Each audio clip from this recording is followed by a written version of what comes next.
बच्चे मासूम होते हैं, अपने आसपास के खतरे को भांप नहीं सकते। जिसे अपना मान लिया उस पर पूरा भरोसा कर लेते हैं। उन्हें अंदाजा ही नहीं होता कि कहीं आसपास कोई घात लगाए बैठा है।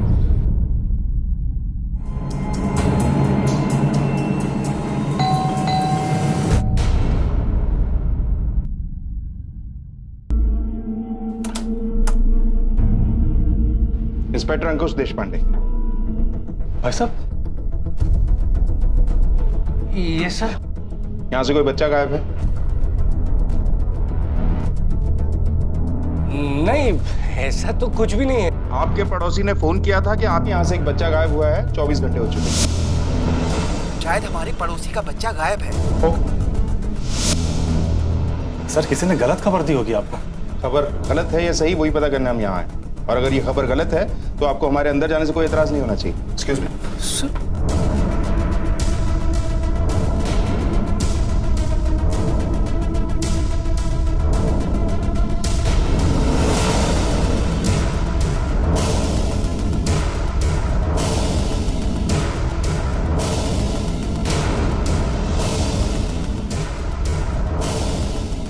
आप लोगों की शक्लें बता रही हैं कि आप लोग डरे हुए हैं।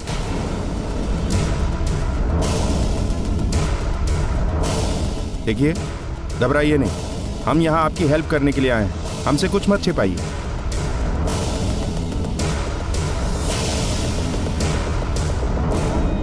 ऐसे केसेस में एक एक पल कीमती होता है।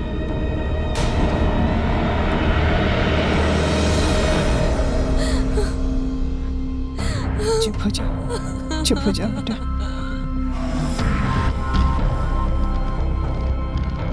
आप लोगों ने अपने बच्चे को आखिरी बार कब देखा था? परसों, उस दिन उसका 5वां बर्थडे था।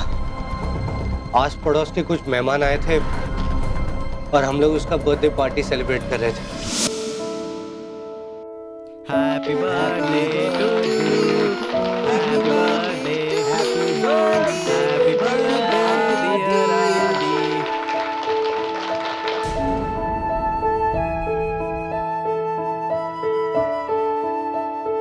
12 बजे के बाद हम आदि को सुलाने ले गए। ये देखो आदि के गिफ्ट्स। अरे वाह, मेरे गिफ्ट। मम्मा मम्मा, मुझे अभी मेरे गिफ्ट देखने हैं। नहीं बेटा, हम कल देखेंगे ना सारे गिफ्ट। अभी चलो सोना है, चलो चलो। नहीं मम्मा, चलो अभी सोते हैं। मम्मा मम्मा, मुझे अभी मेरे गिफ्ट देखने के।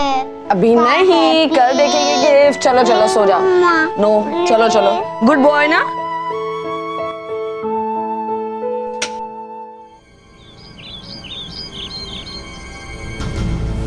Good morning birthday boy. आदि, आदि, अंदर हो तुम। आदि, ध्रुव, आदि तुम्हारे कमरे में है? नहीं तो, क्यों अपने कमरे में नहीं है? नहीं, पता नहीं कहाँ चला गया। आदि, अरे क्या हुआ, क्यों चिल्ला रही हो सुबह सुबह? आदि नहीं मिल रहा, पता नहीं कहाँ चला गया। आदि, क्या हुआ दिव्या? भाभी पता नहीं आदि कहाँ चला गया। अरे अरे यहीं पर बाहर खेल रहा होगा कहीं, मैं देख के आता हूँ। आजा तू मेरे साथ। परेशान मत हो, खेलने गया होगा। हाँ, आपने आदि को कहीं पर देखा है? नहीं तो। तूने देखा क्या आदि को? नहीं नहीं, मैंने नहीं देखा। लेकिन हुआ क्या? पता नहीं, सुबह से उसका कहीं पता नहीं चल रहा है। तू परेशान मत हो, चल मिलकर ढूंढते हैं। चलो चलो। आदि तो बहुत छोटा है, खुद से दरवाजा भी नहीं खोल सकता। कहाँ जाएगा? आ जाएगा वो किसी दोस्त के घर पे चला गया होगा। कल रात को वैसे भी उसका बर्थडे खराब हो गया था ना। मम्मा, अगर किडनैप हुआ होगा। चुप कर अनिका, कुछ भी बोले जा रही है। क्या बकवास कर रही है तू? हाँ, ये सब जो तू फालतू के टीवी शो देखती रहती ना, उसका नतीजा ये। कुछ भी बोलती है। हमारे आदि को कोई किडनैप क्यों करेगा? हम करोड़पति थोड़ी ना है। भाभी देखो ना, ये क्या बोल रही है। हेलो हेलो, तुम्हारे बच्चे को हमने किडनैप कर लिया है। क्या क्या बकवास कर रहे हैं? क्या बोल रहे हैं आप? दिव्या, कौन बोल रहा है? कर सकता अभी देखो ना। हेलो, कौन बोल रहा है? और मेरा बच्चा कहाँ है? बच्चे को मैंने किडनैप किया है। क्या? अपने बच्चे को जिंदा देखना चाहते हो तो गलती से भी पुलिस को फोन मत करना। नहीं नहीं भाई साहब प्लीज मेरे बच्चे को कुछ मत कीजिएगा। आपको जो चाहिए मैं दूंगा प्लीज, लेकिन बताइए तो सही आपको चाहिए क्या? मैं फिर फोन करूंगा। सुनिए, हेलो हेलो कौन है भैया? हेलो, ये कौन है? क्या हुआ भैया? बोलो ना। कौन है? Hello hello. आदि को किडनैप हो गया? चुप कर, चुप कर। भाई साहब हमें पुलिस को खबर करनी चाहिए। नहीं नहीं उसने पुलिस को खबर करने से मना किया है।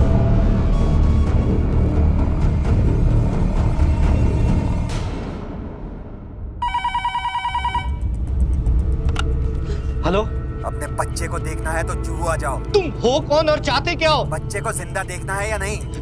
ठीक है मैं जू आता हूँ, पर आना कहाँ है? Hello hello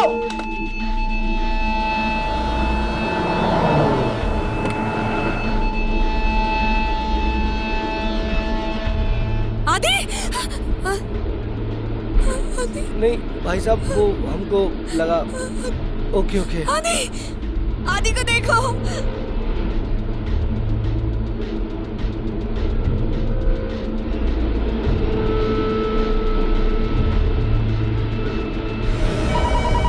hello hello. ये क्या खेल खेल रहे हो तुम? हम लोगों ने जू में हर जगह देखा, तुम लोग कहीं नहीं दिखे। अगर अपने बेटे से मिलना है तो जल्दी से अंधेरी आ जाओ। अंधेरी?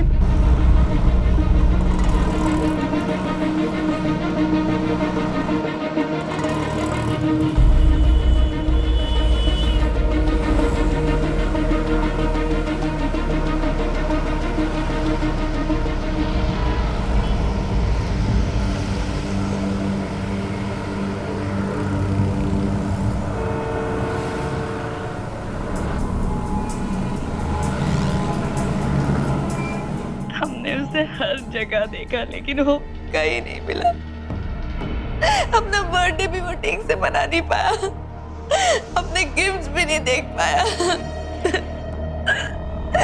काश कि उस रात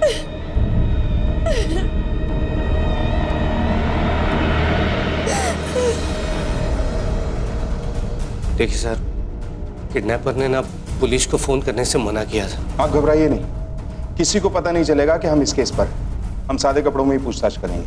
अब ये बताइए कि आपकी किसी से कोई दुश्मनी है, बिजनेस को लेकर या प्रॉपर्टी को लेकर? किसी पर कोई शक है आपको? नहीं सर, ऐसा तो कोई भी नहीं है।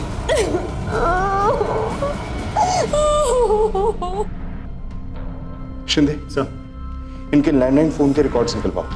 MTNL को केस की अर्जेंसी बताओ। 1 घंटे में मुझे सारी डिटेल्स चाहिए। बच्चे की जान को खतरा हो सकता है। एक काम करो सर, तब तक इनकी फैमिली के बाकी मेंबर से पूछताछ करो। Yes sir. केक कटने के बाद दिव्या आदि को उसके कमरे में ले गई। बस तभी देखा था मैंने, उसके बाद नहीं। सर मैं पार्टी के बाद तुरंत सो गया था, मुझे सुबह कॉलेज जाना था। सर मैं मेहमानों को नीचे छोड़ने गया था और जब वापस लौटा तब तक आदि अपने कमरे में जा चुका था।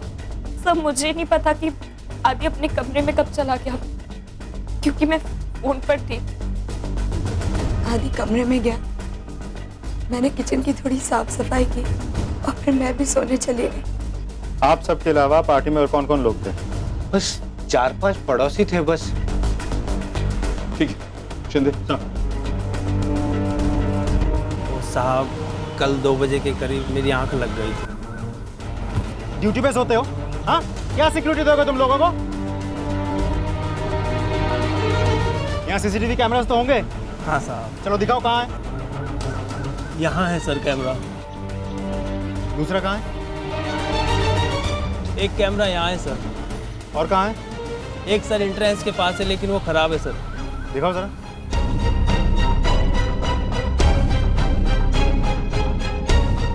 ये वाला खराब है? हाँ सर। जिस कैमरे से ये पता चलता है बिल्डिंग में कौन आया कौन गया वही खराब है। क्या मतलब वहां फिर कैमरा लगाने का? जाओ काम पे।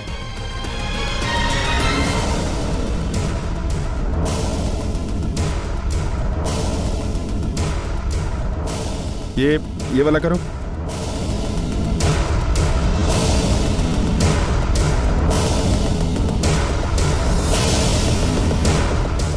जी मैं पार्टी में था।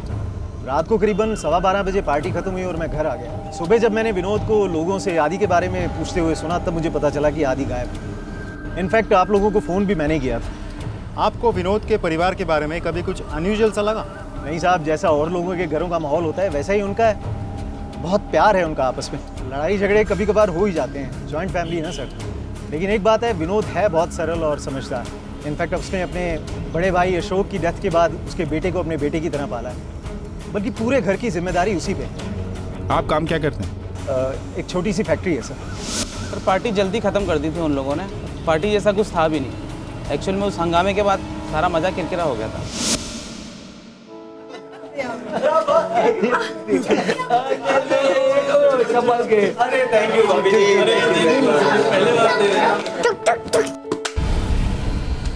हाँ? अंधा है क्या? दिखता नहीं है तुझे? मेरा फोन गिरा दिया। स्टूपिड। क्यों चिल्ला रही है? तेरा फोन तो नहीं टूटा ना? ये ना हर वक्त मेरे पीछे पड़ा रहता है, एक मिनट चैन से नहीं बैठने देता। तो बीच में क्यों बोल रहे हैं? हाँ? ध्रुव, अपने काम से काम रखा कर। मेरे को मत बोल। तू कैसे बात कर रही है मेरे से ऐसे? तो और क्या करूं? अनिका, ऐसे बात करते हैं क्या अपने बड़े भाई से? अनिका, ध्रुव, क्या कर रहे हो तुम दोनों? उसको बोलो ना। मुझसे क्यों बोलेंगी वो? यार लेकिन तुम लोग बात बात पर झगड़ते क्यों हो? एग्जैक्टली। अब सबको मेरी गलती नजर आएगी ना, किसी को आदि की गलती तो नजर आएगी नहीं। लड़का जो है, अगर इतनी लड़के की चाहती तो मैं क्यों? अनिका, देखो बहुत हो गया, इतना ड्रामा करने की कोई जरूरत नहीं, समझी तुम? चाचू, आप ना ही बोले ना तो ज्यादा बेटर होगा। मैं अपने पापा से बात कर रही हूँ। बड़ों से ऐसे बात की जाती है? प्लीज बुआ। अनिका, ऐसा नहीं करते बेटा। एग्जैक्टली, ऐसा नहीं करते, वैसा नहीं करते, सारे रिस्ट्रिक्शंस मेरे ऊपर। आदि के ऊपर कुछ भी नहीं। आफ्टर ऑल लड़का जो है ना, उसको तो आप सब अपने सर पर रखेंगे ना। इनफ इनफ अनिका, बहुत बोल लिया तुमने। तुम चलो अंदर। Oh my, why should I go? I am not going. Anika, अंदर चलो। चलो चलो। सर, भाई बहन में तो झगड़ा होता ही है ना, कौन से घर में नहीं होता? बट इसका मेरे बेटे के किडनैप होने से क्या लेना देना है? देखिए, उस रात या उससे पहले जो कुछ भी हुआ हमारे लिए जानना बहुत जरूरी है। हमारे शक के दायरे में सब लोग हैं, आपके पड़ोसी भी और घर वाले लोग भी। किडनैपिंग के लिए कोई फोर्स्ड एंट्री नहीं थी। लड़के के कमरे में भी हमें कोई अनयूजुअल बात दिखाई नहीं दी। मुझे लगता है कि इस किडनैपिंग में आपका कोई बहुत ही करीबी शामिल है। घर में कोई ऐसा है जिसे आदि पर बहुत ज्यादा गुस्सा हो, उससे नफरत करता हो, उसे नुकसान पहुंचा सकता हो।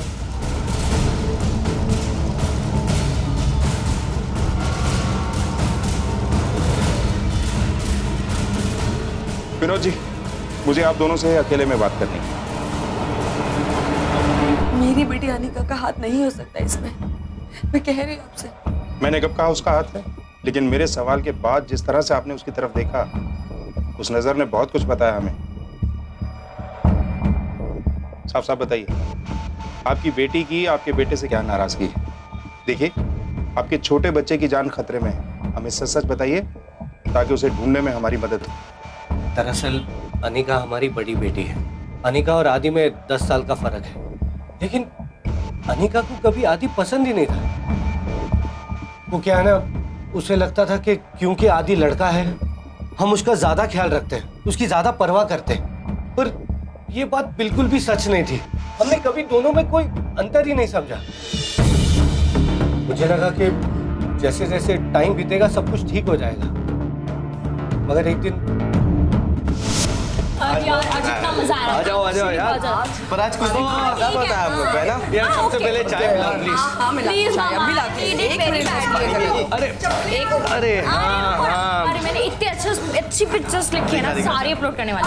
एक मिनट, जाओ पहले शॉट ले लो। देखो कपड़े गंदे हो गए, पूरी रेत घुस गई। No I am not listening. Go. अच्छा, शूज तो हटा लो, वेट ना। आदि का? अरे यही होगा आदि। आदि आदि, अरे यही होगा, देखो आदि। आदि, आदि, आदि, आदि तुम्हारे साथ था ना? भाभी, मुझे लगा वो आप लोगों के साथ में। अनिका वो तुम्हारे साथ खेल रहा था ना? अनिका, मामा, मैंने उसे बोला था कि चाचू की कार में बैठे। मतलब आदि रह गया। हे भगवान, चलो चलो वापस चलो, उसे ढूंढते चलो। एक सेकंड। हेलो, हाँ जी जी, उसका नाम आदि है। ठीक है, हम अभी आ रहे हैं। हमारा आदि एक कांस्टेबल को मिला, वो तो अच्छा था कि हमने आदि को घर का फोन नंबर याद करवाया था। बहुत रो रहा था वो। हमें लगा कि आदि हमसे गलती से पीछे छूट गया है, मगर बाद में उसने रोते रोते बताया कि दीदी ने उसे जानबूझकर वहां पर छोड़ दिया था। तब हमें पता चला कि अनिका आदि से कितनी नफरत करती, लेकिन वो इतनी हद तक नहीं जा सकती। हो सकता है उसने ना किया हो, ये भी हो सकता है कि किसी के साथ मिलकर ये किया हो। जो भी हो, हमें अनिका से बात करनी है। हाँ, आदि पर कभी कभी गुस्सा आता था, और एक बार उसे बीच पर छोड़ भी आई थी, पर उसके बाद कुछ नहीं सर, मैंने कुछ नहीं किया। और किडनैपिंग सर, मैं किडनैपिंग सोच भी नहीं सकती सर, इतनी बुरी भी नहीं हूँ सर।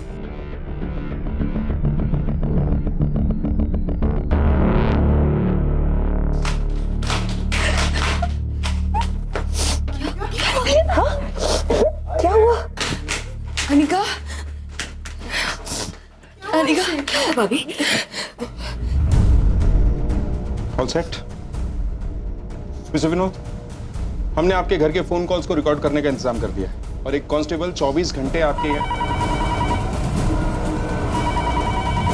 फोन उठाइए। हेलो। बच्चा चाहिए तो पैसे का इंतजाम कर। लेकिन कम से कम मेरी आदि से बात तो करवाइए। पहले पैसा, उसके बाद बातचीत। कल सुबह तक 5 लाख रुपए इकट्ठा कर और मेरे कॉल का वेट कर। और अगर बच्चा जिंदा चाहिए तो कोई होशियारी मत करना। Hello hello. 30 सेकंड से पहले ही कॉल डिस्कनेक्ट कर दिया, ट्रेस नहीं हो पाएगा। विनोद जी, आपको पैसों का इंतजाम करना होगा। मैं समझ सकता हूं कि आपके लिए मुश्किल है कल सुबह तक 5 लाख का इंतजाम करना, लेकिन हमें हर प्रिकॉशन लेनी होगी। और अब अगर किडनैपर का फोन आए तो उसे बातों में उलझाए रखिएगा, क्योंकि कॉल ट्रेस करने के लिए हमें कम से कम 30 सेकंड चाहिए। ओके। अकाउंट में तो सिर्फ 2 ही लाख रुपए हैं। बाकी के 3 लाख का इंतजाम कैसे करेंगे? मेरे पास ध्रुव के फीस के लिए कुछ पैसे रखे हैं। मामा वो पैसे आप दे दो, आदि की जान से ज्यादा प्यारे थोड़ी है।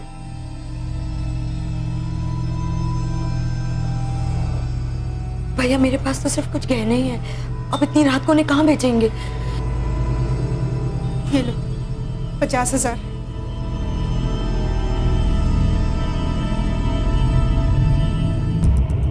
भाई साहब, आप लोग तो जानते ही हैं कि मेरे पास कोई काम भी नहीं है, मैं कहाँ से लाऊंगा इतने सारे पैसे। ठीक है, तो अभी भी सब मिला के सिर्फ 2.5 लाख रुपए बनते हैं। हमें और 2.5 लाख रुपए की जरूरत है। मैं अपने दोस्तों को फोन करता हूँ, शायद उनसे कोई हेल्प मिल जाए।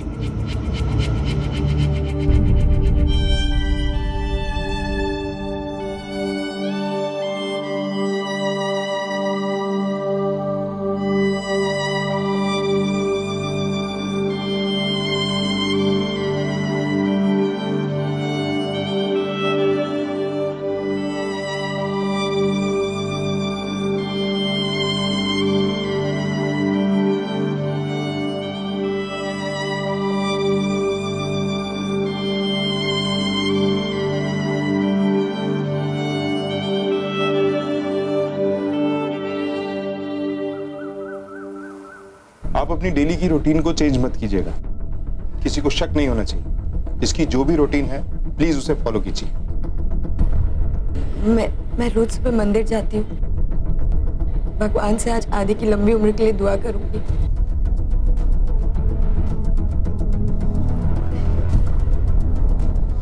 मुझे एक नए जॉब के इंटरव्यू के लिए जाना पड़ेगा। मैं कोशिश करूंगा कि मैं जल्दी घर आ जाऊं।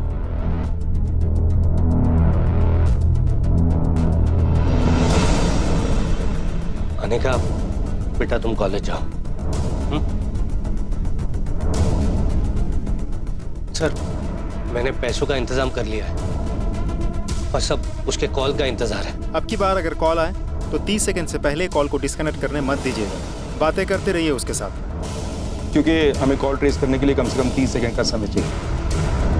अब उससे पूछिएगा कि आप अपने बेटे से बात करना चाहते हैं। कुछ भी इंतजाम करने से पहले आपको ये इत्मीनान हो जाना चाहिए कि वो सुरक्षित भी है या नहीं।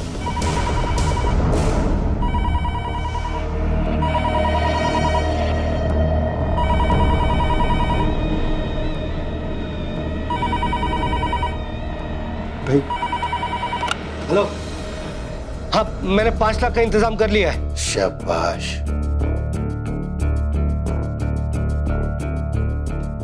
अब पैसे का बैग उठाओ और 1 मिनट, पहले मुझे अपने बेटे की आवाज सुननी है। चुपचाप सुन। क्या करना है और क्या नहीं करना है ये मैं तय करूंगा।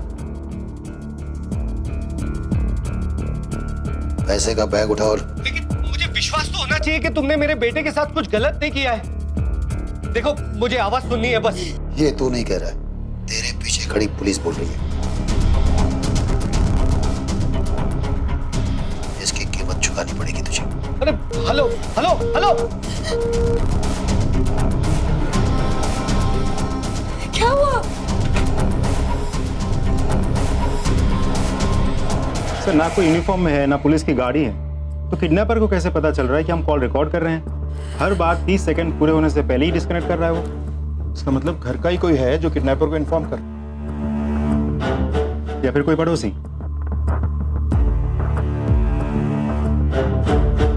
सर मैंने आप लोगों से पहले ही कहा था ना कि आप लोग बीच में मत पड़िए। विनोद जी भरोसा रखिए हम पे, हम जल्दी उसे पकड़ लेंगे। शिंदे वो कॉल रिकॉर्ड्स जल्दी मंगवाओ, पता करो वो नंबर किसका था और कहां से आया था। सर पहले 3 कॉल के रिकॉर्ड्स आते ही होंगे। हेलो हेलो, कौन बोल रहा है? हेलो सुनिए, आपको जो चाहिए ले लो, मेरा आदि लौटा दो मुझे प्लीज, मेरा बच्चा लौटा दो मुझे प्लीज। घर के बाहर आ जाओ, एक तोहफा तुम्हारा इंतजार कर रहा है।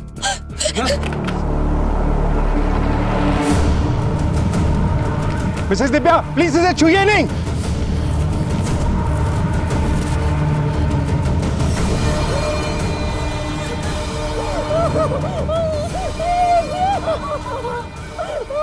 शिंदे सर, आसपास लोगों से पता करो, शायद किसी ने उस आदमी को ये बॉक्स रखते हुए देखा। और हाँ, इस उंगली का डीएनए टेस्ट करवाओ और इसके माँ बाप के डीएनए से मैच करो। पता करो कि ये उंगली वाकई आदि की है या नहीं, और मुझे ये रिपोर्ट्स जल्दी चाहिए। केस अब एक खतरनाक मोड़ ले चुका था। वक्त हाथों से फिसलता जा रहा था। किडनैपर ने बच्चे की एक उंगली काट कर तोहफे के तौर पर भेजी थी, लेकिन क्या वो वाकई आदि की थी? किसी ने किडनैपर को पैकेट रखते नहीं देखा था। पुलिस इतना सीक्रेटली काम कर रही थी, लेकिन फिर भी उनके होने का पता किडनैपर को चल चुका था, जिससे यह जाहिर हो रहा था कि घर में ही कोई था जो उसे हर पल की जानकारी दे रहा था। हेलो, देख लिया अपनी आंखों से कि मैं क्या कर सकता हूँ। अब वही करो जो मैं कहता हूँ। पैसे का बैग लेके बाहर आ जाओ, बैग खोलो और पैसे जमीन पे डालो और उसके बाद आग लगा दो। फिर मैं तुम्हारे बच्चे को छोड़ दूंगा। हेलो, क्या कहा उसने?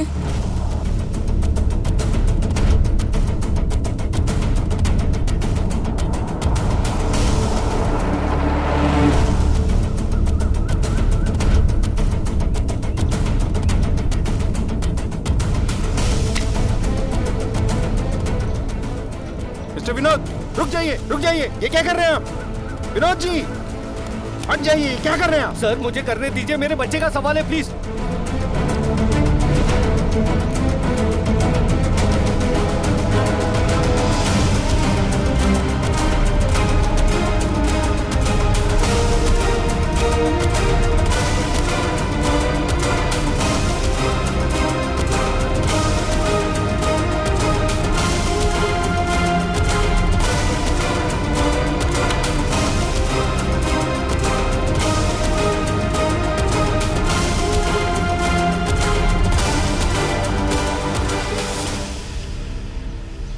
मिस्टर विनोद, इस बात में अब कोई डाउट नहीं है कि इस किडनैपिंग में या तो आपके घर का कोई शामिल है या आस पड़ोस का। एक काम कीजिए, आप लोगों को जिन पर भी शक हो उन लोगों के नाम की एक लिस्ट बना के हमें दीजिए। किडनैपर का मोटिव हमें पता चलना चाहिए। ये तो जाहिर है कि उसने ये किडनैपिंग पैसे के लिए नहीं की, कोई पर्सनल एंगल है। मैं जानता हूँ आपके लिए थोड़ा मुश्किल होगा, लेकिन आपके बच्चे की जान बचाने के लिए हमारे लिए यह करना जरूरी है। किसी पे भरोसा मत कीजिए, अच्छी तरह से सोच समझ के सबके नाम की लिस्ट दीजिए। हो गई लिस्ट? हाँ। किस किस पर शक करें? सब पर? ठीक है, सारी डिटेल्स ऑफिस में भेजो, मैं बाद में बात करता हूँ। सर ये रही वो लिस्ट, लेकिन मुझे नहीं लगता है कि मेरा कोई अपना ऐसा कर सकता है, जबकि मेरी तो किसी के साथ दुश्मनी भी नहीं है। तो भला कोई क्यों मेरे बेटे को किडनैप करके उसकी... मिस्टर विनोद, जो बहुत करीब होते हैं ना, वही ठीक से नजर नहीं आते। हाँ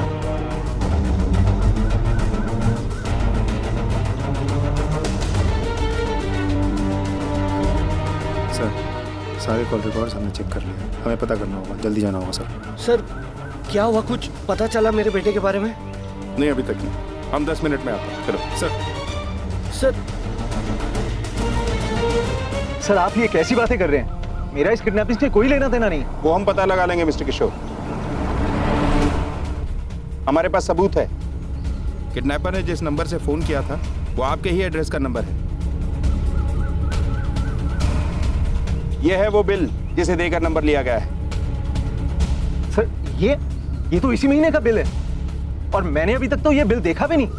और वैसे भी सर फोन के सारे बिल मेरा बेटा पे करता है। हाँ सर, लेकिन इस बार मेरा दोस्त अपने घर का बिल पे करने गया था। उसने कहा वो हमारा भी कर देगा। उसी ने हमारे लेटर बॉक्स से बिल निकाला। कौन है वो दोस्त? नाम क्या है उसका? सर ध्रुव कहाँ है? ध्रुव यही है। क्या हुआ? शिंदे लेके आओ उसे। सर ध्रुव चल चल सर। अरे सर क्या हुआ सर? ध्रुव क्या हुआ सर? अपने कजन को तुम्ही ने किडनैप किया ना? नहीं सर, मैंने कुछ नहीं किया। आप लोग क्या मत करो। तुम्हारे कॉल रिकॉर्ड्स हैं हमारे पास। सर मैंने सच्ची कुछ नहीं किया सर। सर पहला कॉल जब आया था तो मैं यही घर पर ही था। सर मैंने बस किडनैपिंग का फायदा उठाया ताकि मैं चाचा चाची को परेशान कर सकूं। सर लेकिन मुझे सच्ची नहीं पता कि आदि कहाँ पर है। मैंने तो बस चाचू से बदला लेने के लिए कॉल किया था।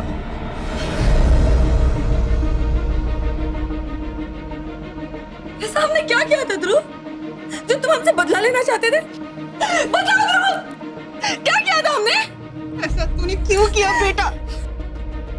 तेरी मत मारी गई थी। अब कल तेरी खास जाने गई थी क्या?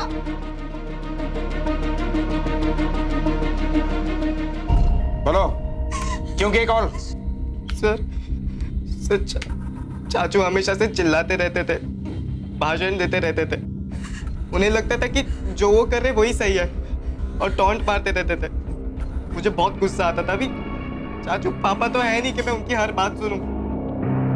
तो सर मैंने ऐसे ही बस बदला लेने के लिए कॉल किया था। तो मुझे कसम से नहीं पता कि आदि कहाँ पर है। सर उसमें से सिर्फ 3 कॉल्स मैंने किए थे। वो पैसे वाला कॉल मैंने नहीं किया था सर। जरूरत थी तुझे करके। शिंदे ये ध्रुव कह रहा है कि इसने पहले 3 कॉल ही किए थे। ये नंबर किसका है? दहीसर से आया है। पता करो ये किसके नाम है और इसका एड्रेस क्या है। Yes sir. और इसे लेके चलो पुलिस स्टेशन। चलो।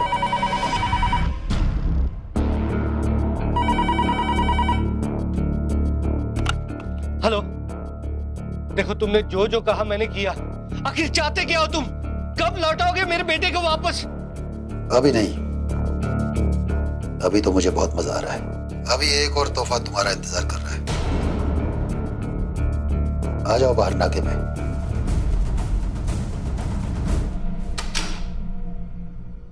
सर, जिस नंबर से किडनैपर ने कॉल किया है वो नंबर और एड्रेस दोनों ही फेक है। किसी और के नाम पे फोन नंबर लिया हुआ है। बच्चे की उंगली की डीएनए रिपोर्ट भी आ चुकी है। आदित्य की ही उंगली है सर। और बच्चे के कान की रिपोर्ट? सर उसकी रिपोर्ट आनी बाकी है। इसके घर वालों को खबर कर दी? Yes sir. आखिर वो कौन है जिसने बच्चे को किडनैप किया है और अब कान काट कर भेजा? है तो कोई घर वाला ही। वो विनोद ने जो सस्पेक्ट की लिस्ट भेजी थी उनकी हिस्ट्री चेक कर। सर अनिका हो सकती? नहीं सर, मुझे नहीं लगता इतनी बड़ी प्लानिंग उसने की होगी। पूछताछ के दौरान भी काफी हर्ट हुई थी। ये नहीं है तो फिर कौन हो सकता है? सर ध्रुव, उसके पास मोटिव तो है लेकिन उसमें इतनी भी हिम्मत नहीं होगी क्योंकि रैंसम कॉल्स भी ध्रुव ने नहीं किया था।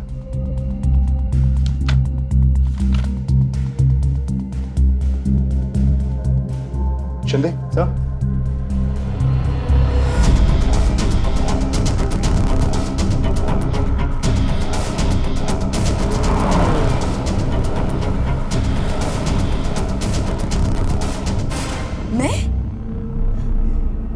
मैं क्यों करूंगी ये सब? कुछ साल पहले तुम्हारे बेटे की मौत हुई थी। आदि की उम्र का था वो।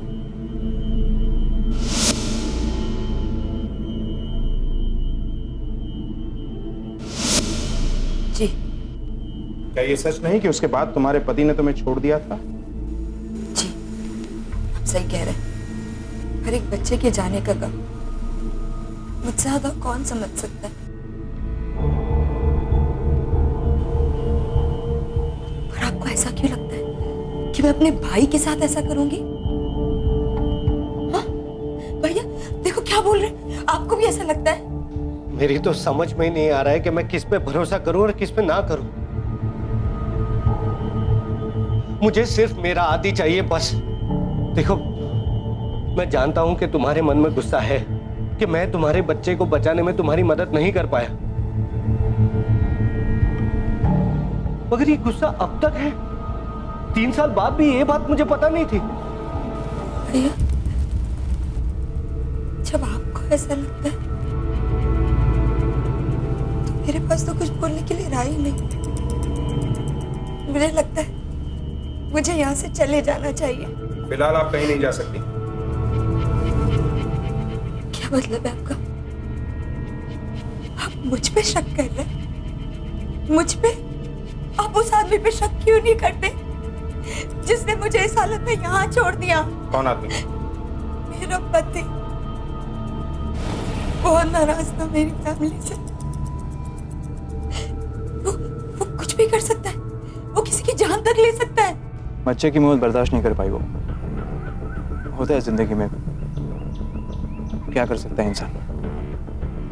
लेकिन बदला तो एक्चुअली वो लेना चाहती थी। बच्चे की मौत के बाद इतनी ऑब्सेस्ड हो गई कि मैं उसके साथ रह नहीं पाया, इसलिए छोड़ दिया उसे, अलग हो गया। उनको आप पे शक है? क्या? जी। पागल हो गई वो। मेरा यकीन कीजिए, मैंने कुछ नहीं किया। मैं तो अभी दोबारा शादी कर चुका हूँ और अभी अभी हनीमून से लौटा हूँ। मैंने अपना पास छोड़ दिया sir. I have moved on in life.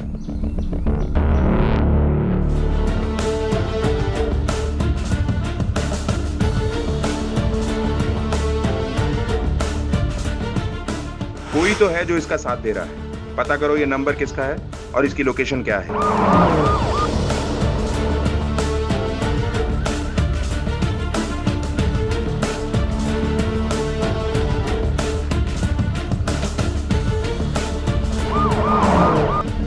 मेधा के पति की कही हुई हर बात सच साबित हुई। अब शक के दायरे में थी सिर्फ मेधा, आदित्य की बुआ।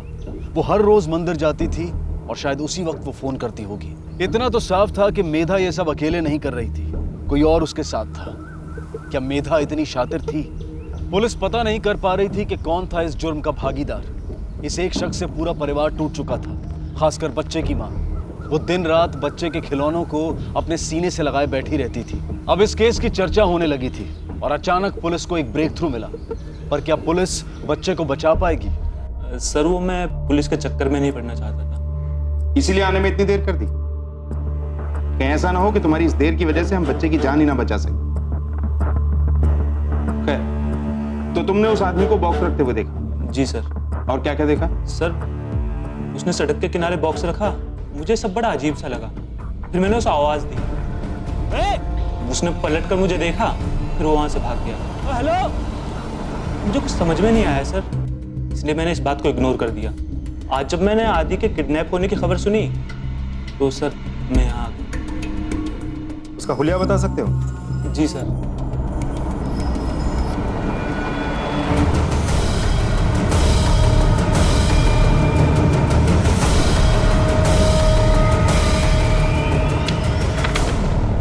शिंदे सर, इस स्केच को उस एरिया में सर्कुलेट करवाओ जहां से फोन आया था। Yes sir. Sir, report. Sir, लड़के के दूसरे बॉडी पार्ट की रिपोर्ट।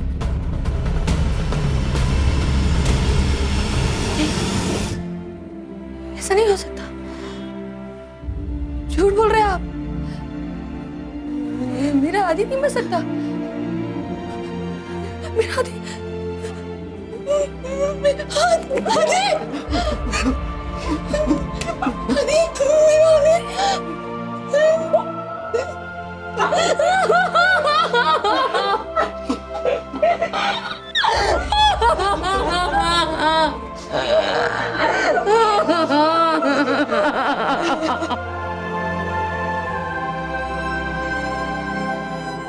आई एम सॉरी, लेकिन सच यही है कि दूसरे पार्सल में जो कान आया वो एक मरे हुए बच्चे का है।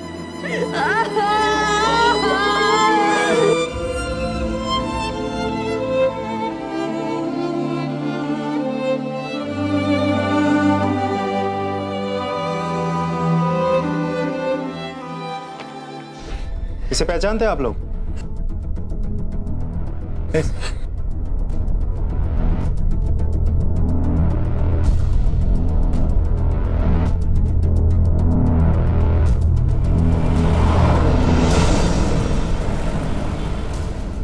सुनो जरा, एक मिनट।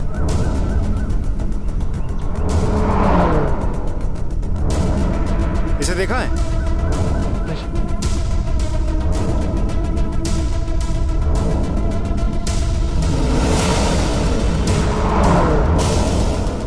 इसे पहचानते हो? सर ये तो किशन चाचा है। कहाँ रहता है किशन चाचा? सर इसी गली के लास्ट में उनका झोपड़ा है। करता क्या है? सर उनका नमक का कारोबार है। ठीक है, थैंक यू।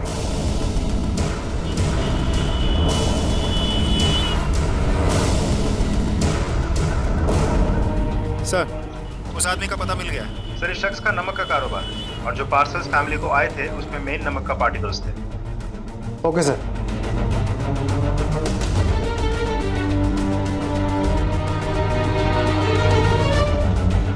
नहीं सर, अंदर तो कोई नहीं है। ठीक है, कमरे की अच्छी तरह से छानबीन करो। जी सर। सर, कुछ खून का निशान भी है। खून? एक काम करो, क्राइम सीन पर फॉरेंसिक टीम को बुलाओ। Okay sir. अच्छा एक बात बताओ, तुम लोगों को पता है किशन नमक लाता कहाँ से है? नायगांव से लाता था। नायगांव कहाँ? नायगांव में इसके गोदाम में नमक का धंधा करता था।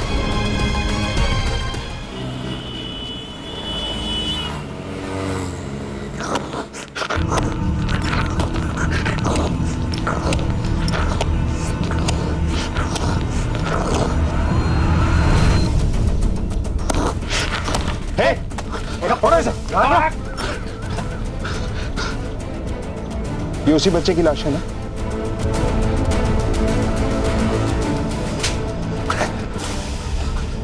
क्या दुश्मनी थी उस परिवार से? मेरी कोई दुश्मनी नहीं थी साहब, वो तो जैसे बोला मैंने वैसा ही किया साहब।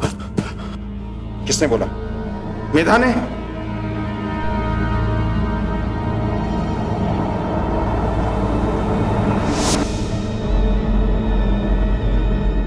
मामा, एक आप ही हैं जो मेरा दर्द समझ सकते हैं।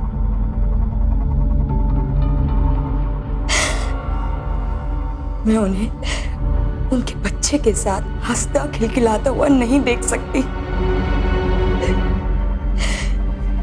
मेरे मरे हुए बच्चे के लिए उनकी आंखों में ना कोई दुख है ना अफसोस। मुझे उनको सबक सिखाना है, सबको।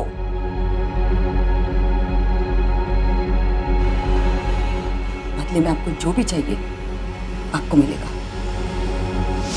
मेरा तो मुझे इतना बोली थी कि उस बच्चे को अपने पास रखना है और पैसे देकर छोड़ देना है।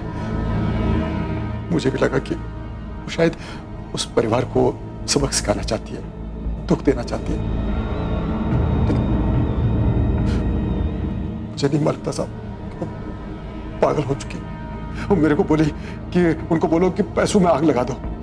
मैंने मना कर दिया था साहब, लेकिन मेरे को धमकी दी कि वो पुलिस में मेरा नाम बता देगी। और एक दिन अचानक आई और बोली कि पुलिस ने एक लिस्ट बनाई है जिसमें हम दोनों के भी नाम है और हमें गिरफ्तार भी कर सकती है। छुटकारा? ये क्या बोल रही तू? कोई रास्ता नहीं है मामा, वरना हम दोनों को जेल जाना पड़ेगा। एक काम करो, आखिरी निशानी के तौर पे इसका कान भेज दो। नहीं नहीं, ये मुझसे नहीं होगा। करना पड़ेगा मामा। एक काम करना, इसकी लाश को नायगांव में कहीं ठिकाने लगा देना। 2-4 दिन गायब रहना, किसी को कोई शक नहीं होगा।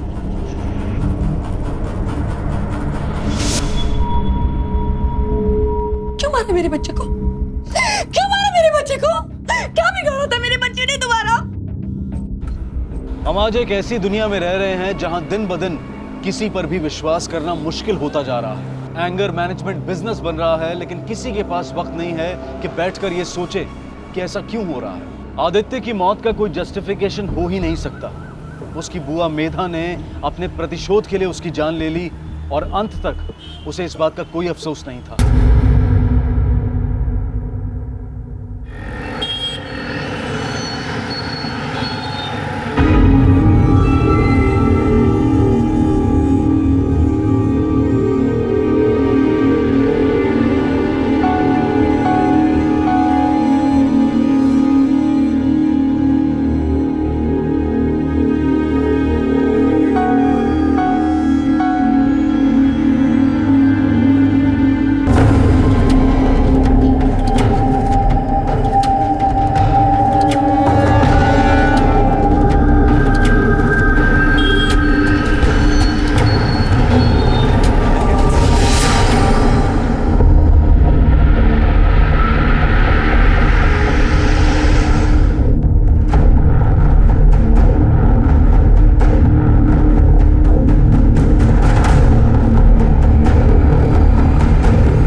सर, बाहर एक आदमी है, उसके हाथ में बंदूक है। क्या? हाँ सर।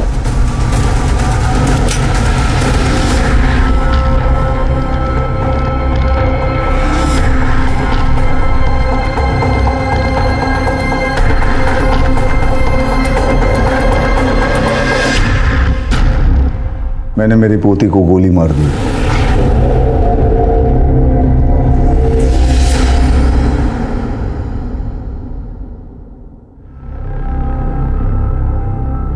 अरे लवकर आटपा, शादी के रिसेप्शन में जाना है कि नहीं?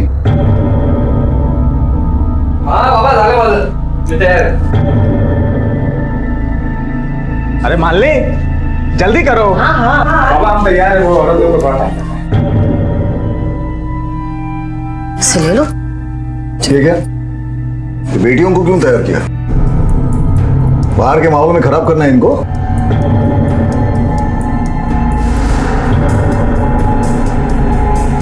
ये कहीं नहीं जाएगी, घर पे ही रहेंगे। बूटी के साथ खेलो तुम लोग। ये तुम्हारा खड़ूस बाप कितनी बकबक करता है, तुम्हें कभी बंद नहीं होना का? चुप रहो।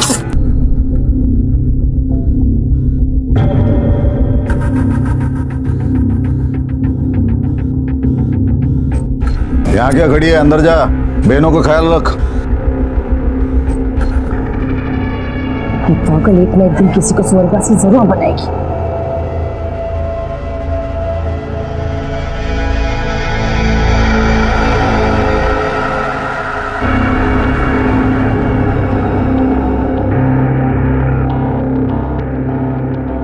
तो सुबह तक खड़ी रहेगी ना, तो भी तेरा बाप नहीं आने वाला है। वो तो पी के दूध किसी गटर में पड़ा होगा।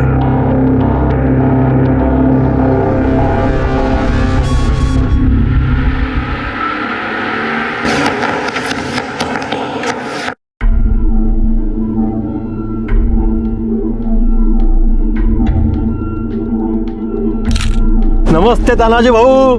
अरे जाधव, ये बस. हे जागा दे रे. या बसा. काय चाललंय तुझा?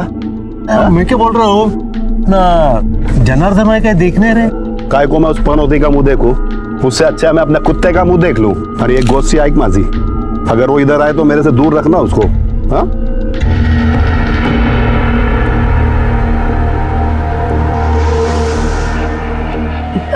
बाबा अभी तक घर नहीं आए. ओफ स्टू.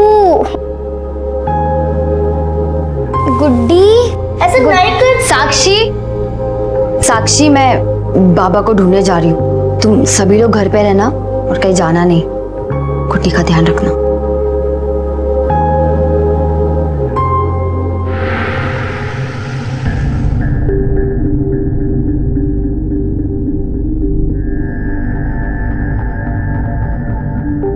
और भी जरूरत पड़ेगा तानाजी को बोलने का. अरे जनार्दन भाऊ, नमस्ते जनार्दन. नमस्कार नमस्कार. बहुत लेट हो गया आने में. हाँ ये औरत लोग का मेकअप में टाइम. अरे ये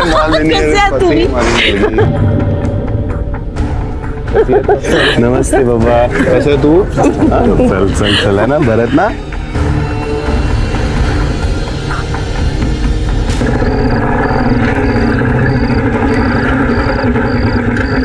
भाई प्रताप जी को देखा कहाँ? हाँ उधर फेंके पड़े। अच्छा ठीक है।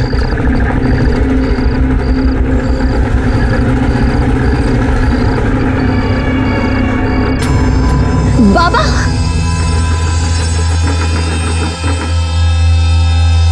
बाबा बाबा बाबा उठो बाबा, बाबा घर चलो बाबा, घर जाना। विवा इन्होंने बहुत सारी पी रखी है, वो ऐसा नहीं मानेंगे, उनको उठा के ले जाना पड़ेगा। बाबा उठिए। बाबा उठो बाबा। बाबा उठा। चलो घर जाना है। बाबा चलो बाबा, बाबा घर जाना है। घर चलो, चलिए पहले घर चलते। बाबा बाबा संभालो, चलिए।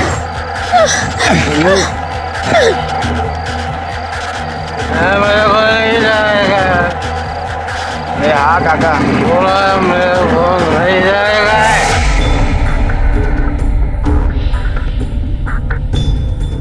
देख संग्राम को देख, कैसा ससुर की गोद में बैठा है। अरे लाइट कैसे चला गया? अरे क्या हुआ? संभाल के। Thank you. अरे कोई नहीं, चलो मैं निकलता हूँ।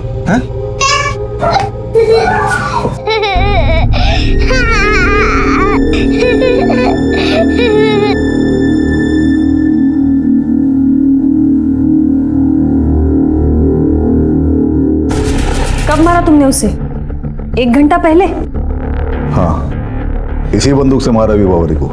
2 गोली उसके सीने में उतार दी। क्यों मारा उसे? सटक गई थी मेरी। सटक गई थी मतलब? मतलब कुछ नहीं, सटक गई मतलब सटक गई। घर पे उसकी डेड बॉडी पड़ी है, उसे उठवा लो।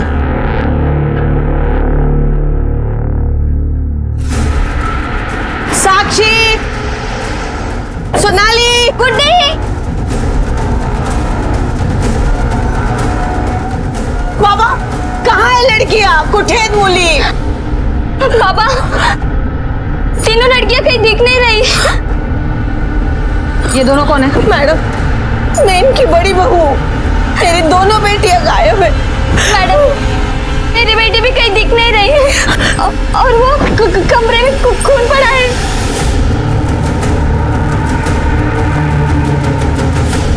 यहाँ तो सिर्फ खून है, अगर यहाँ पे मारा है तो बॉडी कहाँ है? यहीं पड़ी थी वो। मैडम हमारी बच्चियां कहाँ थी? जब हम शादी में जाने के लिए निकले तो इधर ही तीनों थी। उसके बाद बच्चियां कहाँ है? मुझे क्या मालूम, मैंने सिर्फ विभावरी को मारा है, बच्चों को मैंने कुछ नहीं किया। अरे तुम्हारे पति कहाँ हैं? संग्राम कहाँ है? अजिंक्य कहाँ है? आपने मेरी बेटी गुड्डी को कहीं देखा? नहीं।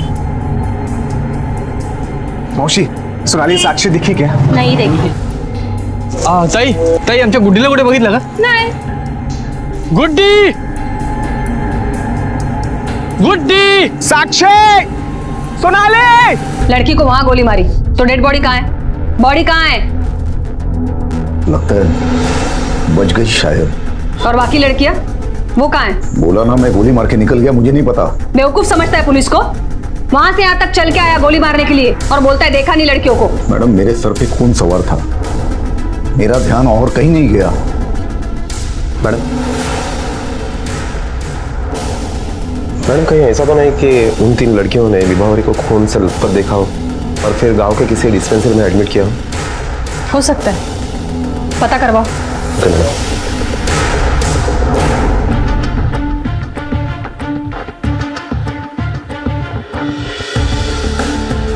मैडम गांव के सभी डिस्पेंसरी में हमने चेक किया, विभावरी का कहीं भी पता नहीं चला।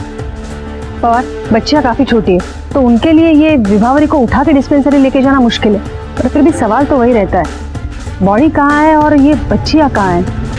अब चुप भी हो जाओ, मिल जाएगी। अरे तीनों इतनी छोटी है, कहाँ जाएंगी? खेलते खेलते कहीं दूर चली गई होंगी। तुम मत रो। सब तुम्हारे बाप की वजह से हुआ है, पता नहीं क्या समझता है अपने आप को। मैडम मैं उसे मार के यहाँ से निकला, मुझे मालूम नहीं उसके बाद वो कहाँ गई। तुम्हें मालूम सब है, बताना नहीं चाहते हो क्योंकि तुमने उसे मारा ही नहीं है, किसी और का इल्जाम अपने सर ले रहे हो। मैं ऐसा क्यों करूंगा? चल ठीक है, मान लिया तुमने उसे मारा है। वजह क्या थी मारने की? क्यों मारा? तुम्हारे घर से पुलिस स्टेशन आने के लिए 10 मिनट लगते हैं और तुम्हें पूरा 1 घंटा लगा। क्यों? 8:30 बजे तुम निकले, 9:30 बजे तुम हमारे पास पहुंचे। 10 मिनट पुलिस स्टेशन आने के, बाकी के 50 मिनट कहाँ थे? देखिए मैडम, तो मारकर मैं यहाँ से निकल गई, फिर बाहर वहां पर थोड़ी देर बैठा, सोचता रहा अब क्या करूं। ये भी सोचा कि खुद को भी मार लूं, लेकिन बहुत कोशिश करने के बाद भी मैं अपने आप को नहीं खत्म कर पाया। तावड़े, पुलिस स्टेशन लेके चलो उसको। Yes madam. पवारिया में घुमा रहा है। पुलिस स्टेशन आने में इसने 1 घंटा लगा दिया, क्योंकि उस 1 घंटे के बीच में इसे वो 3 लड़कियों को और बॉडी को ठिकाने लगाना था, क्योंकि उन 3 लड़कियों ने इसे विभावरी का खून करते हुए देख लिया था। मॅडम, लेकिन इसे लड़कियों को गायब करके क्या फायदा मिलेगा? आणि तो त्याचा गुन्हा पण कबूल करतोय। पवार, उसके मकसद को समझो। उसने कबूल करने के बावजूद भी हम उसे नहीं पकड़ सकते, मर्डर का केस रजिस्टर नहीं कर सकते उसके नाम पर, क्योंकि बॉडी नहीं है हमारे पास। 3 जिंदा लड़कियों को और 1 डेड बॉडी को ठिकाने लगाना किसी एक आदमी का काम नहीं है। मुझे लगता है इसके साथ और भी कोई तो शामिल है। इन सबकी गाड़ियां चेक करो। Okay madam.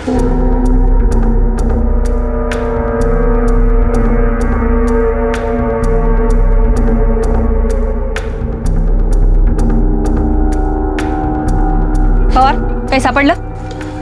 मैडम, गाड़ी में ऐसा कुछ भी नहीं मिला जिसके बिना पर शक किया जा सके। इसका मतलब इन सबकी गाड़ियां भी क्लियर है। नहीं मिली। वे बाकी 3 बच्चियां भी लापता थी, जिनके बारे में उन्हें कुछ नहीं पता था। पुलिस के लिए केस एक चैलेंज था। केस को सॉल्व करने के लिए विभावरी की डेड बॉडी का मिलना और बाकी 3 बच्चियों का पता लगना बेहद जरूरी था। मैडम, ये रहे जनार्दन की कॉल रिकॉर्ड। शायद हमारा शक सही निकला। कोई और भी ऐसा है जो जनार्दन ने हमें कहानी सुनाई उसको पूरी तरह से सुना सकता है, क्योंकि क्राइम होने से 10 मिनट पहले जनार्दन ने इस नंबर पर फोन किया था और उस वक्त यह नंबर जनार्दन के घर के आसपास ही एक्टिवेट था। पता करो ये हेल्पिंग हैंड कौन है, इसके भी कॉल रिकॉर्ड्स मंगवाओ।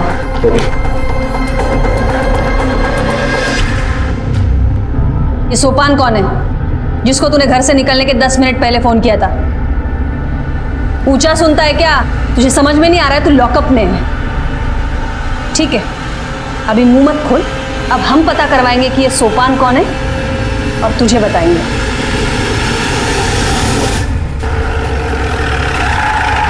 तुम्हारे साथ और कौन कौन था? बाबा को छोड़ के हम सब साथ ही गए थे। इधर वापस आके देखा तो विभावरी के कमरे में खून पड़ा हुआ था। बच्चियां सब गायब थी। बाहर निकले उनको ढूंढने के लिए और फिर। हाँ, सोपान कौन है? वो विभावरी का दोस्त। और ये जनार्दन घर के लिए कितने बजे निकला था? मैडम, वो शादी के माहौल में कुछ मालूम नहीं पड़ा और वहाँ पे बत्ती भी गुल हो गई थी ना। ये जनार्दन और सोपान के बीच क्या लफड़ा है? बाबा को सोपान और विभावरी के प्यार व्यार का चक्कर चाहिए नहीं था। ये सोपान छोटी जात का है ना।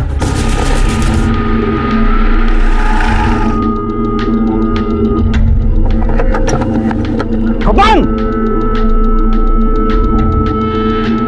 सोपान! हिम्मत! बाबा, आप छोड़िए उसको। बाबा, इसके ला रहा है। अरे बाबा, छुआ कैसे? हाथ तोड़ दूंगा। मैडम, पूरा घर विभावरी को समझा रहा था कि वो सोपान का साथ छोड़ दे, पर वो किसी की बात नहीं सुनी। मैडम, सोपान गायब है। बहुत जगह पे ढूंढा, कहीं नहीं मिला।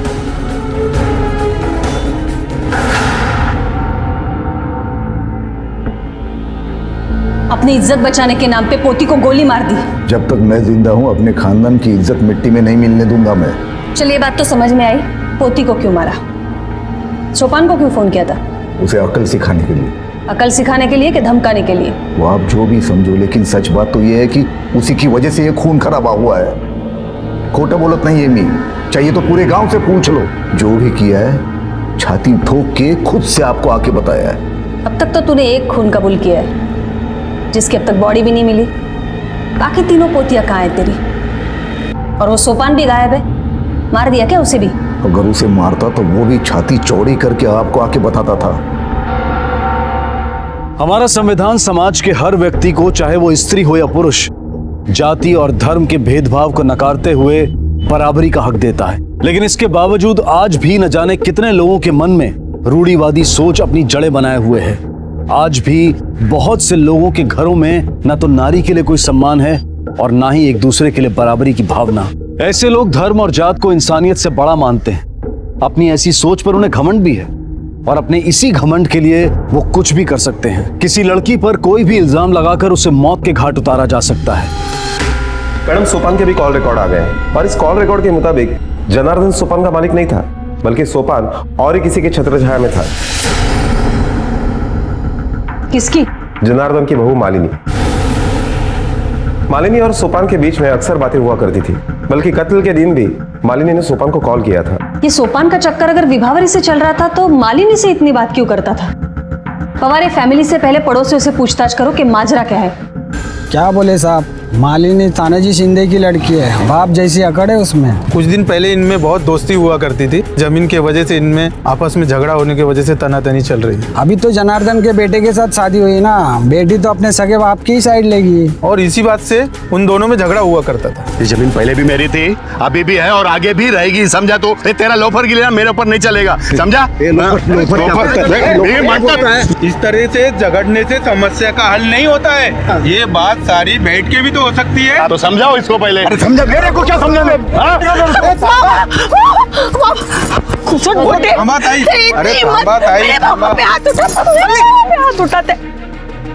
ये जनार्दन है ना, मेरे को आते जाते धमकी देता था हर वक्त, कुछ भी पन बोलता था वो किसके भी सामने।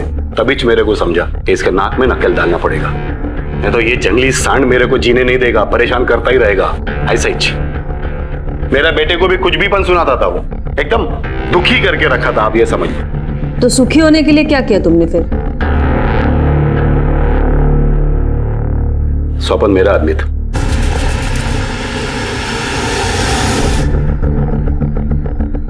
स्वपन को हम लोग ने ही उसके घर पे काम पे भेजा था, मैंने और माली ने, ताकि वो उसके साथ कुछ कांड करे और बिरादरी वाले और गांव वालों को मैं तैयार करूं ताकि वो उसके मुंह पे थूके।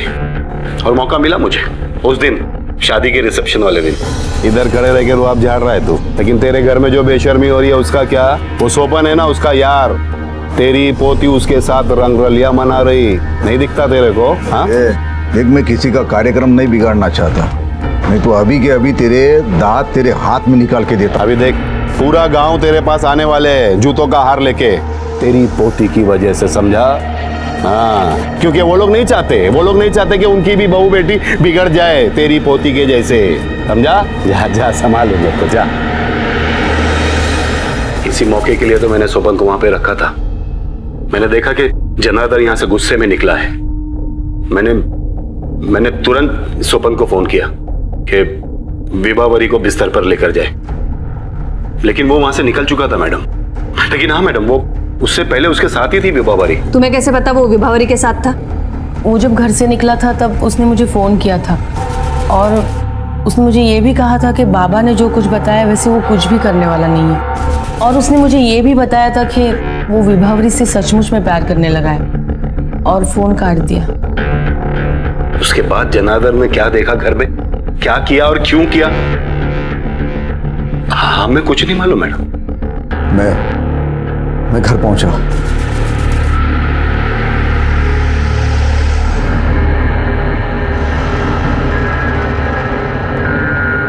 विभावरी के कमरे में जाके देखा तो वो कमीज की बटन लगा रही थी, बिस्तर बिखरा हुआ था। तो मैं समझ गया कि सोपान के साथ मिलके उसने अपना मुंह काला कर लिया। मैंने बंदूक उठाई और 2 गोली उसके सीने में उतार दी, उसी बिस्तर पर वो गिर गई। अगर वो वहीं गिरी थी तो उसकी लाश कहाँ है? और बाकी 3 बच्चियां कहाँ हैं? मेरे को नहीं पता वो कहाँ है। देख तू,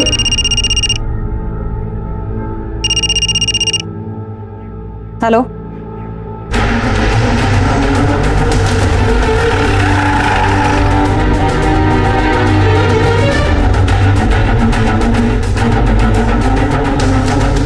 बाजू लगा, चलो पीछे चलो, चलो चलो पीछे चलो।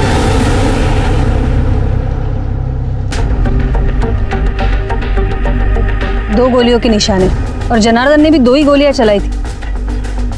मैडम, गोलियों के निशान को देखकर ये लग रहा है कि 12 बोर का कारतूस है, और ऐसे ही सेम 12 बोर की कारतूस की 2 नली जनार्दन के पास है। पवार, ये नदी भी जनार्दन के घर से कुछ ज्यादा दूर नहीं है। दरअसल मैडम ये जगह जनार्दन का घर और शादी का पंडाल इसके बीच में आती है। एक जगह से दूसरी जगह जाने के लिए दूसरा कोई ऑप्शन भी नहीं है, यहीं से होकर जाना पड़ता है। एक काम करो पवार, विभावरी के घर वालों को खबर कर दो, बॉडी पोस्टमार्टम के लिए भेजो, और सबसे अहम बात, जनार्दन पर मर्डर का केस रजिस्टर करो।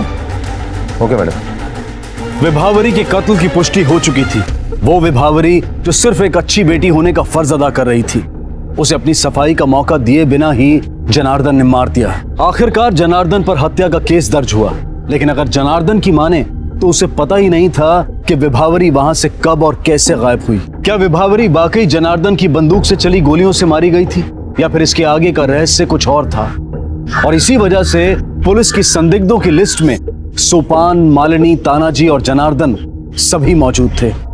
पवार, पोस्टमार्टम के हिसाब से विभावरी का खून गोलियां चलाने से नहीं, गला दबाने से हुआ है। अब गोलियां चलाने के बाद गला दबाने का चांस तो जनार्दन का हो ही नहीं सकता। पवार, अगर ये जनार्दन 2 गोलियां चला सकता है तो और भी गोलियां चला सकता था। उसके बावजूद भी वो लड़की जिंदा थी, इसका मतलब है किसी और ने आकर उसका गला दबाया है। पवार, ये जनार्दन को तोड़ना पड़ेगा। ये हमें पूरा सच नहीं, आधा सच बता रहा है। मैडम, जनार्दन सावंत कभी झूठ नहीं बोलता। मैंने बोला है आपको, मैंने 2 गोलियां मारी, उसको उधर ही छोड़ दिया और वहां से मैं निकल गया। वो 3 लड़कियां कहाँ हैं मुझे नहीं मालूम। अब 10 बार पूछोगे तो वही बोलूंगा, 50 बार पूछोगे तो भी वही बोलूंगा। तो बच्चियां गायब हुई, ये पता ही नहीं तुम्हें? कैसे पता होगा मैडम, मैं तो इधर आ गया था। मुझे चिंता है तो सिर्फ मेरी गुड्डी की। क्यों? बाकी बच्चियों की चिंता नहीं है? उनकी चिंता करके क्या करे मैडम, वो भी बड़ी होकर विभावरी के जैसे पराये मर्दों को अपने ही घर में बुला के इश्क लड़ाएंगे। लेकिन मेरी गुड्डी दिमाग से थोड़ी कमजोर है, बहुत भोली है, उसे कुछ नहीं समझता।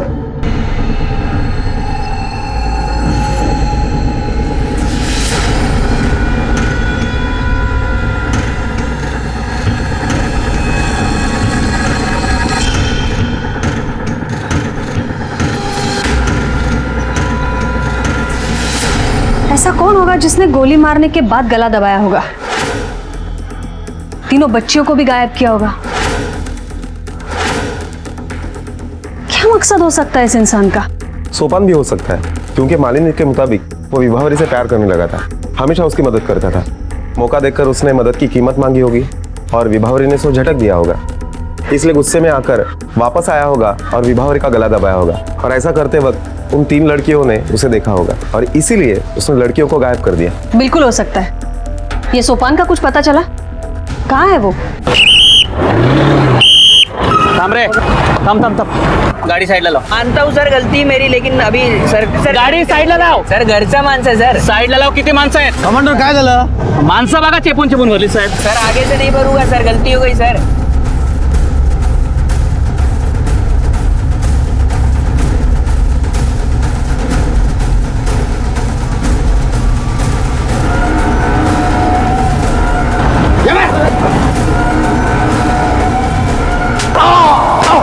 वो तानाजी और मालिनी ने मेरे को विभा के साथ कांड करने का काम दिया था। उनको वो जनार्दन को बेइज्जत करना था। मैं उधर गया भी यही सोच के था, पण ती मुलगी खूप चांगली होती साहेब। वो अपने बाप का बहुत ख्याल रखती थी, उसे अपने खानदान की इज्जत के भी बहुत फिक्र थी। वो कभी मेरे को हाथ नहीं लगाने दी, मेरे को बहुत अच्छा दोस्त मानती थी वो। और बात दोस्ती से आगे नहीं बढ़ी तो गला दबाकर मार डाला उसको। मैडम मैं उसको कैसे मार सकता हूँ? मैं तो उसे प्यार करने लगा था। और रोज की तरह उस दिन भी हम उसके बेवड़े बाप को ढूंढने गए थे। बहुत ढूंढने के बाद उसको घर ले आए थे मैडम। यहाँ तक की कहानी मालूम है हमको, और इसको बिठा के रखो जब तक आगे की कहानी नहीं सुनाता।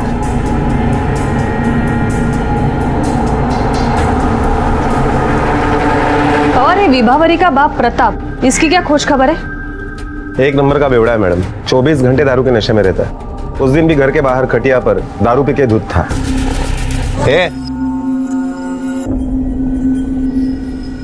उठ रे,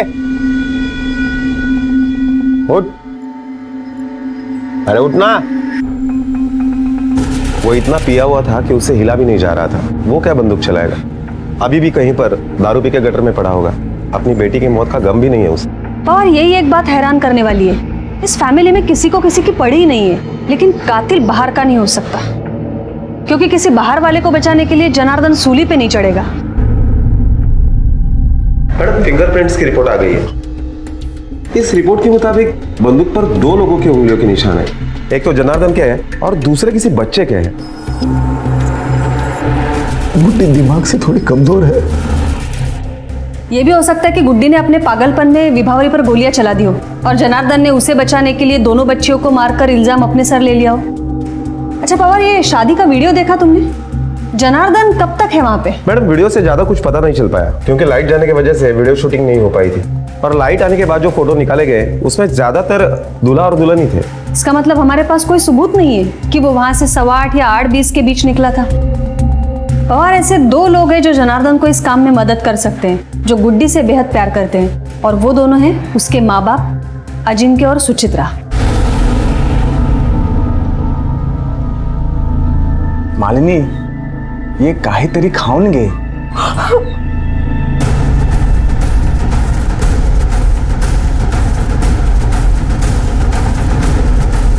आप लोग यहाँ रुकिए, आप ये खाना लेकर अंदर जाओ, इनसे पूछताछ करनी है।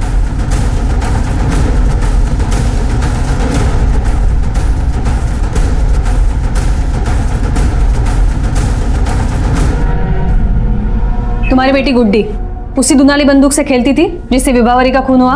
हाँ, मैंने बाबा को बहुत बार बोला भी था उसे डांटने के लिए, लेकिन बाबा उससे बहुत प्यार करते थे। लेकिन बाबा के एक बार बोलने पर वो बंदूक दे भी देती थी। तुम्हारे ससुर जी को गुड्डी को छोड़कर बाकी सब लड़कियों से प्रॉब्लम थी ना? और तुम्हें? मुझे क्यों प्रॉब्लम होगी? आणि तुला? क्या बात कर रही है मैडम, सगळ्या माझ्या मुलीसारखेच होते।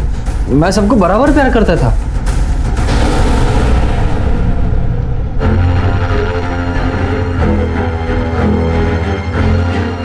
आप अंदर आइए जरा मेरे साथ।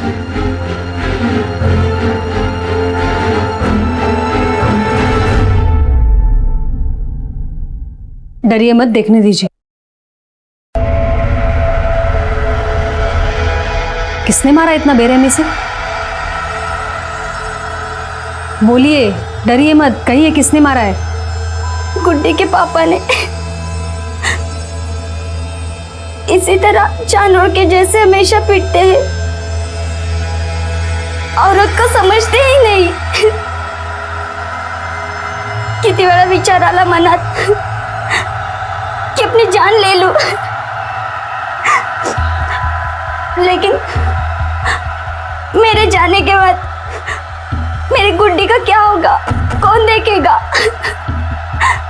ये सोचकर रुक गई। देखिए, आप शांत रहिए, रोइए मत। बाहर क्यों नहीं आना?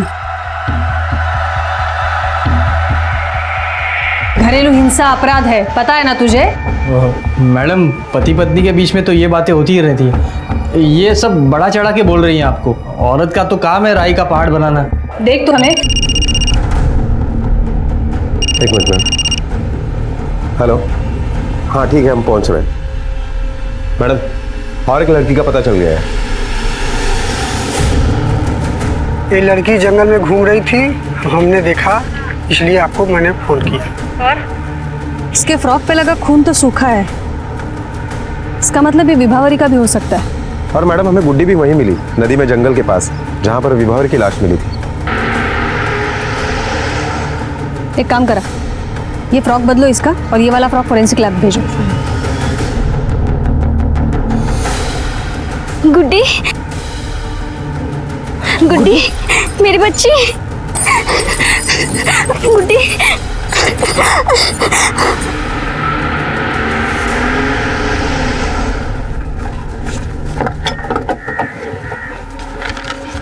मैडम, गुड्डी के फ्रॉक के ऊपर जो खून के निशान पाए गए, ये उसकी फॉरेंसिक रिपोर्ट है।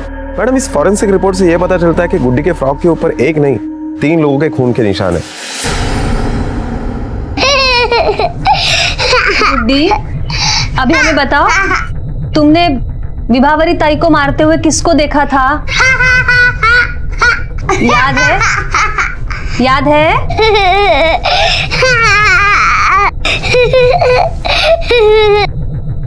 बनसोड़े,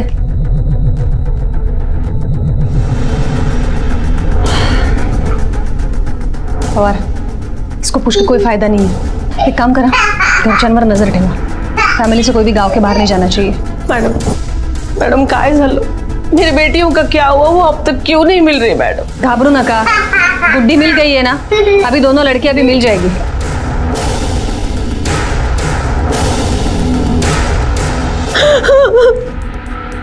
ये विभावरी की डेड बॉडी हमें नदी के पास मिली और गुड्डी भी वही जिंदा मिली। हो सकता है उन दोनों लड़कियों को भी उसी नदी में बहा दिया गया हो। पवार, एक काम करा, ये नदी के साइड में जितने भी पुलिस स्टेशन हैं, उन सब में साक्षी और सोनाली का लापता होने का और मर्डर होने का अलर्ट भिजवा दो। Okay madam. उस घर में ऐसा कौन है जिसको विभावरी से इतनी नफरत है? कहीं कातिल उसका अपना बाप प्रताप तो नहीं है? लेकिन मैडम वो उसे किस रंजिश में मारेगा? क्योंकि उस दिन तो उसकी हालत दारू पी के धुन था, यही ना? और हो सकता है वो हमसे झूठ बोल रहा हो, नाटक कर रहा हो।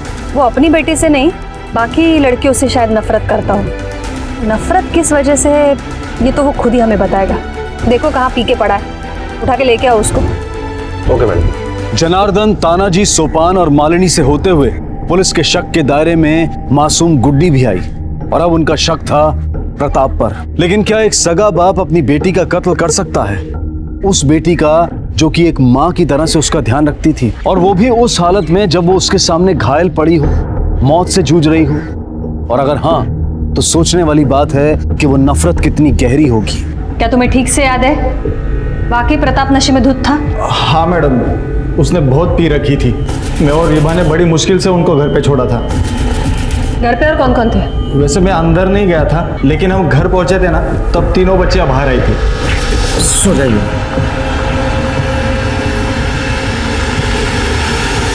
लेकिन ये बात भी सच थी कि विभा अपने बाप से बहुत प्यार करती थी। वो जितना उस पर मरती थी, उसका बाप उससे उल्टा था, उसे बहुत गालियां बकता था। वो बेचारी तो उसकी देखभाल भी जबान बंद करके करती थी, ताकि उसे पता ना चले कि ये विभा है और वो गालियां ना बके।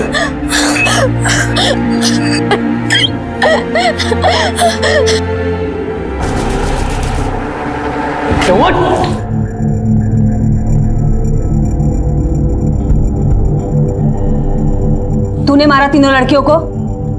बोल। मालूम नहीं मेरे को कुछ नहीं पड़ता मैडम। हाँ, वो उस दिन वो सोपन और विवाह मेरे को घर लेकर आई और उधर वो बार में सुलाया मेरे को। ये आया था उधर शायद। उधर अब वो कुछ तो बात कर रहे थे मैडम, मुझे अपन पिया हुआ था। अब घर से कब निकला अपने को पता नहीं। उठ। हाँ? कहाँ लेके गया था तीनों लड़कियों को? कहाँ लेके गया? किसको? किधर लेके गया? किधर? तुझे पता है विभावरी मर गई है, खून हो गया उसका।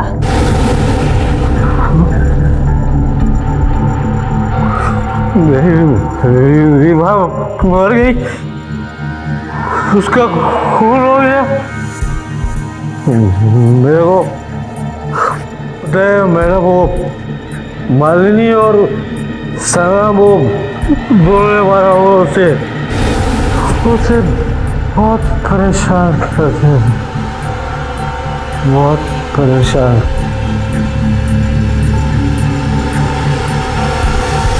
मैडम, आपको गलतफहमी हो रही है।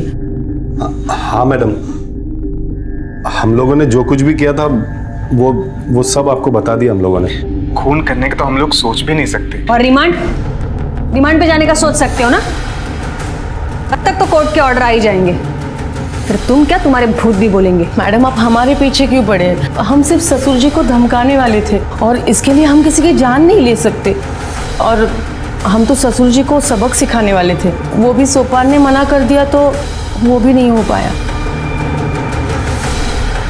बंसोड़े, इन सबको बिठा के रखो। Okay madam. चलिए। जब तुम कमरे में घुसे तो विभावरी क्या कर रही थी? कितनी बार बोलूं मैडम, वो कमीज के बटन लगा रही थी। आई शपथ मैडम, मैं विभा को बाहर ही छोड़ के गया था। मेरे को तो अंदर जाने का परमिशन भी नहीं था। वजह तो मैंने आपको पहले ही बता दिया। मैंने उसे कभी हाथ नहीं लगाया, बहुत प्यार करता था मैं उसको। और ये विभावरी को जनार्दन ने जिस हालत में देखा था और बिस्तर की भी जो हालत थी, उस हिसाब से विभावरी पर जबरदस्ती करने की कोशिश की गई थी। लेकिन अगर वो सोपान नहीं था तो फिर कौन था? मतलब विभावरी का किसी के साथ संबंध था? संबंध था या वो संबंध बनाने की कोशिश कर रहा था। पवार, ये जो कोई भी है वही कातिल है।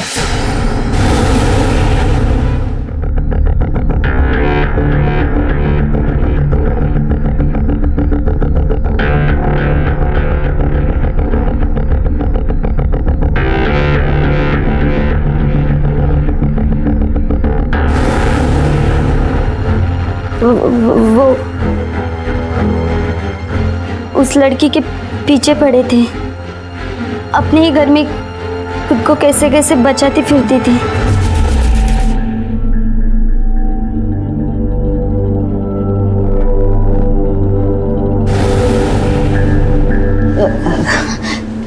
काका कुछ चाहिए आपको?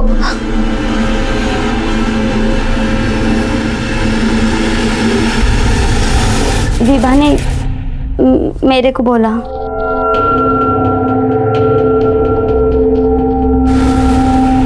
बात इतनी बढ़ गई थी कि ससुर जी तक को मालूम पड़ा, पर उन्होंने उनको डांटा नहीं, बल्कि विभा को ही डांटा। खोटा बोलता है, खोटा बोलता है। तेरा काका तेरे पे डोरे डालता है? तू खुद अपने काका पे डोरे डालती है और उल्टा बोलती है। मुझे अच्छे से मालूम है तेरा चरित्र क्या है।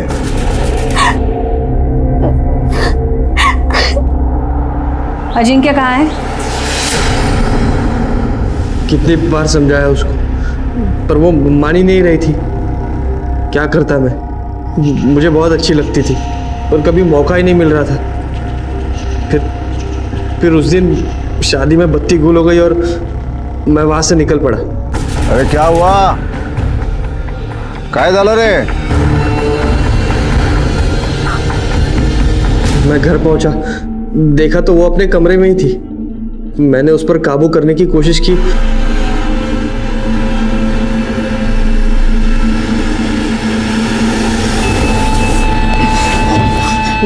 काका आप क्या?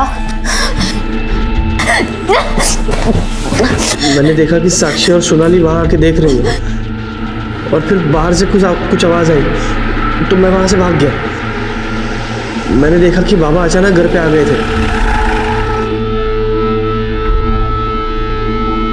मैं सोनाली और साक्षी को लेके दूसरे कमरे में भागा।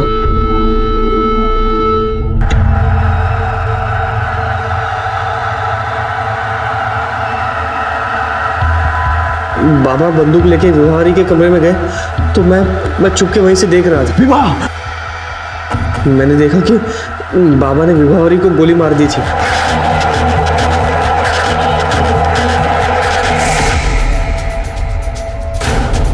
लेकिन विवाह जिंदा थी।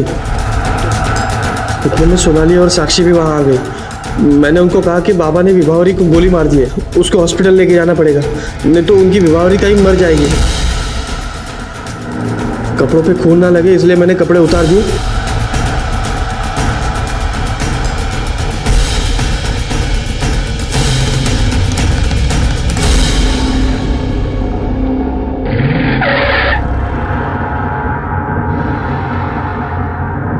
मैं साक्षी और सोनाली को मारने के लिए जैक लेने गया तो देखा गुड्डी विभावरी के लाश को लिपट के हंस रही थी।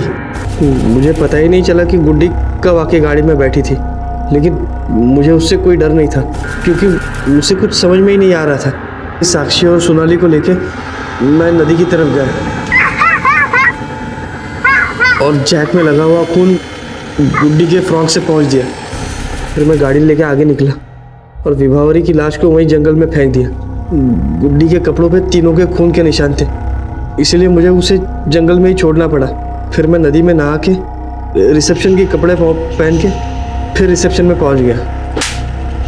तुम जैसे समाज के ठेकेदार अपनी बहू बेटियों पर बुरी नजर रखते हैं और दूसरों को जीने का सलीका सिखाते हैं। तेरे लिए अच्छा इंतजाम है बेटा, इधर चल तेरा ट्रेनिंग शुरू करते हैं। घेऊन जायला।